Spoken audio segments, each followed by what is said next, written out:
Perezida wa Repubulika nitwayo Divin nkorera RBA. Nyakubahwa Perezida wa Repubulika, leta imaze iminsi ifata ingamba zikomeye ku binyobwa bisembuye n'inzoga zitujuje ubuziranenge. Zimwe mu nganda zarafunzwe, ibicuruzwa bimwe biramenwa, ndetse ba nyiri inganda abazikoreraga n'abakozi ba leta bakurikiranyweho kugira uruhare muri iki kibazo. Hari abavuga ku buzima bw'abaturage ko bwari mu kaga kubera izi nzoga, ariko nyakubahwa Perezida wa Repubulika, hari n'abandi bavuga ku gihombo cy'abashoramari n'abacuruzi. Kuri mwe iki kibazo murakivugaho iki? Gikwiriye gusiga irihe somo yaba ku bacuruzi ndetse no ku nzego za leta zishinzwe ubuziranenge n'ubutumwa muha abaturage bijyanye n'iki kibazo? Murakoze. Kuri icyo kibazo tureke kwibaza gusa ibivugwa. Kwibaza ibivugwa, abantu bavuga ibintu bashatse ibyo ari byo byose bitewe n'imitekerereze yabo cyangwa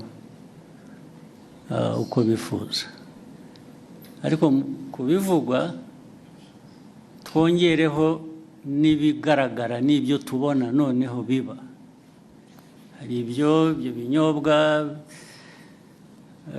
bidafite ubuziranenge na gake ndetse bihita n'abantu, twahera aho ngaho twakwibaza, ariko ibi nibyo byica abantu, byisha abantu, tugaheraho honyine. Igisubizo ugishaka wese aragifite. Byica abantu, byisha abantu, ndetse batagira umubare. Mukurikira rero nyine amakuru nk'uko bamwe muri mwe mugomba kuba mukurikira. Ntabwo ari ukuvuga ngo hapfuye abantu babiri gusa uyu munsi, ngo ejo hapfuye undi umwe. Barapfa ari 20, 30, 50. Hari ubwo hapfuye abagera ari hafi kugera mu 100. Ndavuga ku munsi umwe. Ugiye gushyira hamwe abamaze gupfa mu mwaka, urabyumva uko abantu bangana. Mbere yuko ngera kuri ibyo bindi by'inganda by'abakozi, tubanze dusubize ikibazo cy'ubuzima cy'aba bantu. Ese turashaka inganda n'abakozi bazikoramo bari buhitanwe n'ibikorerwa muri izo nganda, cyangwa turashaka ibihitana abantu batwaye mu nganda kugurisha ibikenewe n'izo nganda? Ukajya muri izo nganda ugatwara ibyo inganda zikoresha, warangiza wataha wakwifuza gufata ku byavuye mu byo watwaye mu nganda ukahagwa. Ibyo ni ubuzima abantu bakwiriye kuba bemera bakurikira. Ariko noneho wenda turavuga ibya hano gusa, nabyo kandi bifite agaciro, ari nabyo duhereyeho.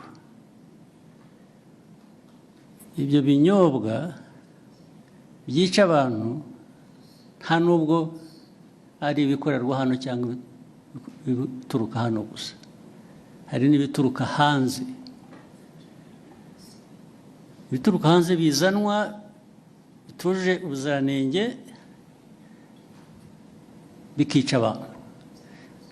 Maze mu kwica hari uburyo butandukanye. Hari ibibica uwo munsi, icyo cyumweru. Hari nabo bizica nyuma y'umwaka.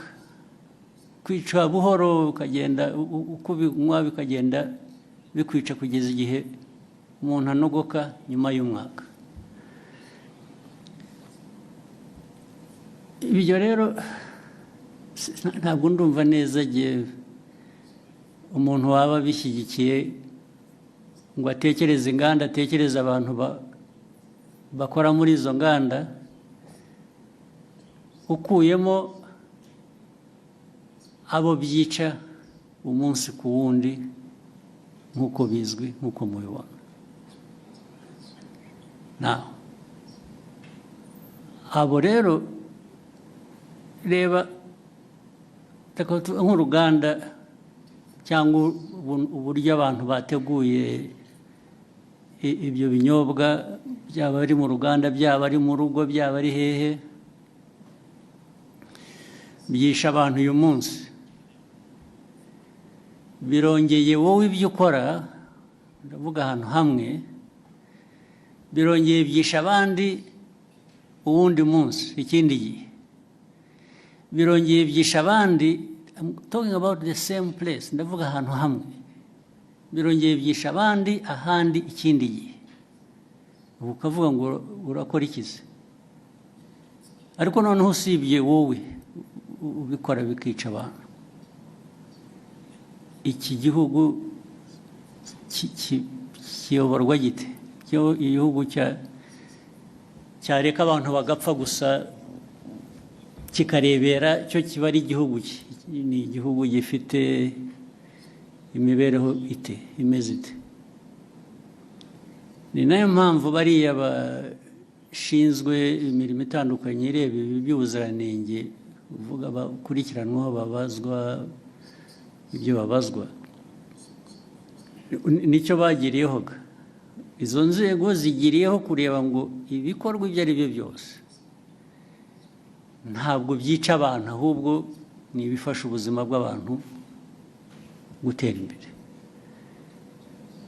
Bamwe muri aba rero ndibwira ko babifite uruhare, ndetse bashobora kuba bafite n'uruhare muri izo nganda, cyangwa se